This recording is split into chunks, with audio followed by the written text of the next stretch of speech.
governor of Texas, Greg Abbott, Republican governor there. Thanks so much for joining us on this Super Tuesday, Governor. Let's get right to it. I want to talk a little bit about policy here. You're on the cutting edge of what voters say is one of the top issues in this election, immigration. And President Trump has, pledged as a policy matter that if reelected, he would immediately launch the largest domestic mass deportation operation in U.S. history. His aides are talking about using the military, setting up mass deportation camps in Texas. Do you support that? Do you think the American people support that? So what Donald Trump supports doing is actually enforcing the laws of the United States of America that already exist, that Joe Biden could enforce if he wanted to, but he's not doing it. And what President Trump will do is even more than what he did during his first term in office, and that is he will use every tool available to him to, one, actually secure the border, two, to deny illegal entry, three, to send back to countries those who came across illegally, and then four, by doing so, establish a legal asylum and immigration process as opposed to the storming the gates that exist right now, especially by people who are criminals, by people who are known terrorists. We are dealing with extraordinary dangers today that have never existed in this country before, with known terrorists coming across our border, and Joe Biden is doing absolutely nothing about it. Donald Trump will change all of that and restore normalcy to our immigration process. Okay, first, a couple things. Thank you for that answer. But one thing, you paint this incredibly dark picture of the people that are coming across the border. You know, you're the governor of Texas, that the vast majority of people are not terrorists. They aren't criminals and thugs and rapists. Sure, it's a large group of people, so there are going to be some bad people, but aren't most of them basically like my ancestors or my mother-in-law who came from Indonesia for a better life? Not lawfully, and that's the issue, the policy issue. But why paint such a broad brush targeting all these people as evil and deranged? You need to update yourself about what actually is going on the border, because as the governor of Texas, I deal with this every single day. And there was a time, like with my wife's family, who is Hispanic, where people came across the border and became citizens, or maybe your family, which I'm unfamiliar with.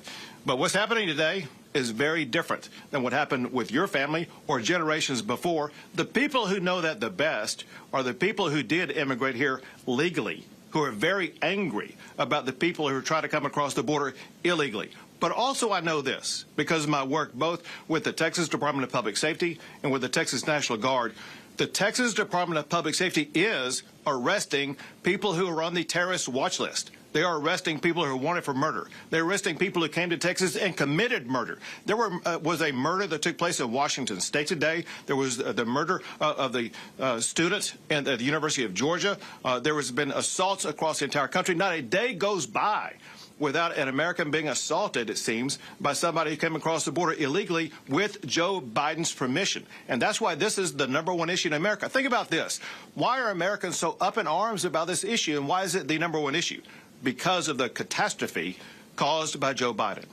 No question. The "it seems" that you use there, saying it seems every day somebody's being murdered, it's doing a lot of work. But I want to talk about a word that you use a lot to describe what's happening at the border. And as I say, you're the responsible public official for so much of that border. You call it an invasion. Last week, a federal judge appointed by Ronald Reagan said surges in immigration do not constitute an invasion under the Constitution. James Madison himself said that invasion is an operation of war, a military operation. And I want to get to the effect of that kind of rhetoric.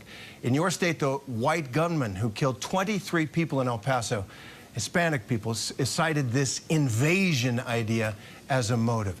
Don't you think that, A, it's wrong as a matter of law to say that the United States is being invaded by people walking across the border unarmed, and that this is inflammatory and people get hurt by it? To be clear, what James Madison said, during the ratification conventions, the one that took place in Virginia, Madison made clear to the Virginia Convention that smugglers off the coast of Virginia at that time could be attacked or defended against by the militia of Virginia.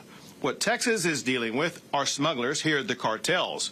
So the point is that Texas is dealing with cartels who are smuggling people across our border, just as Madison was talking about how Virginia was dealing with smugglers off the shore of Virginia.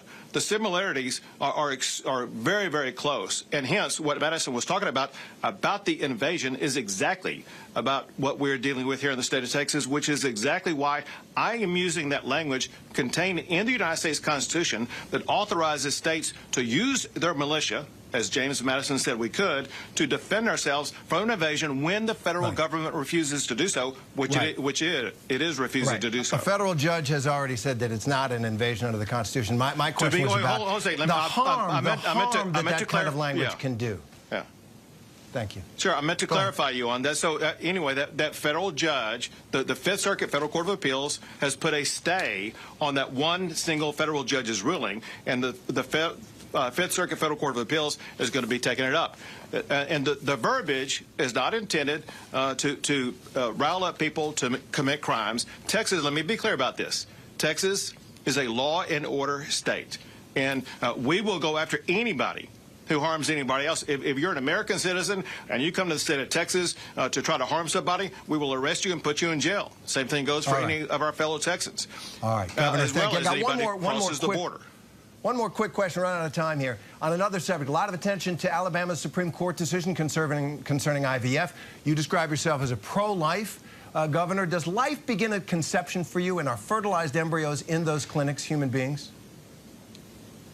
So what Texas has done in our law, in a law that I actually signed, it exempted fertilized embryos from the abortion laws in the state of Texas. But more importantly here is the statement that President Trump put out, and that was one that supports in vitro fertilization. And it's a position that's supported by a majority of Americans. All right.